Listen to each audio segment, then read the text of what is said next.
Mga kaibigan, nandito ako ngayon sa Gateway 2 Cubao or sa Center Cubao, Quezon City mga kapatid.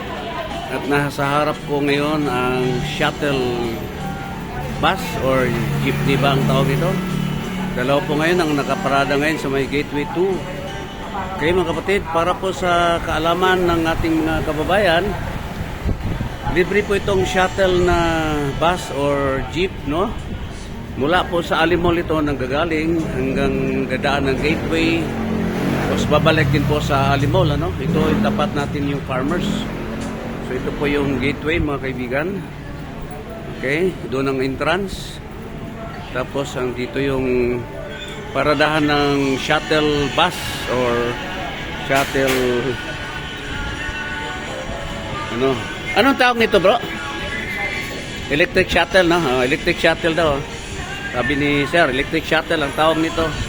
So, libre po ang sakay ng electric shuttle. Anong oras po, Sir, ang start nito? Anong oras? 11 to 8. Alas 11 ng umaga hanggang alas 8 ng gabi po. Sa may Alimol po ang pwede kayo mag-start sa Alimol o kung saan man kayo na kapwesto. Pwede rin po dito sa Gateway 2. Ang Gateway 2 ay sa tapat po ng Mercury Drug, no? Sa may Farmers. Makita mo mayroong mataas na building. Yan po yung Dika Homes o Dika Condo. Yan. So, marami po ito. Siguro, mga 5 shuttle siguro to. May ikot po, no? So, pinupuno muna bago umalis. O kaya kahit hindi umalis, o napuno, alis na basta may designated na oras. Okay? Dito sa loob yung mga restaurants at mga shops, no, sa loob po ng Gateway 2 mga kaibigan. So, yun ang good news, no? Libre po ang ating electric shuttle dito sa may Gateway 2. At sa Alimol po, Cubao, Quezon City. Tara na at sumakay na kayo. Libre naman to, lalo na sa ating mga kapatid ng mga senior citizens at mga PWDs. Pag hirap kayo maglakad from Alimol to Gateway, meron po tayong libreng electric shuttle mga kapatid. Okay? So yan yung electric shuttle.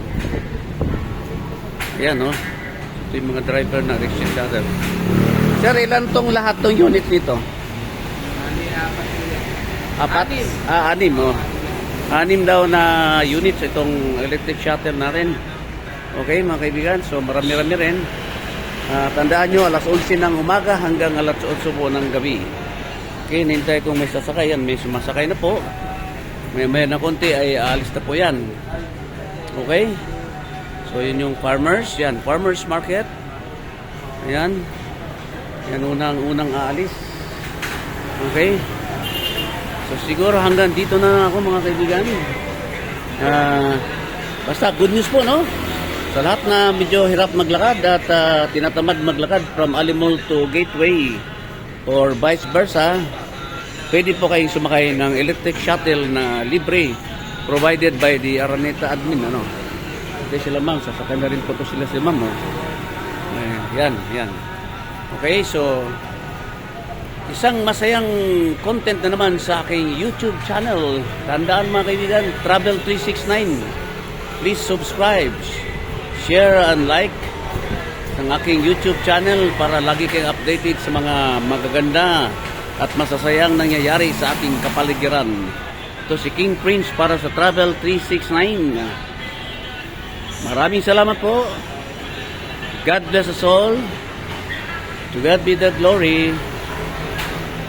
God is good.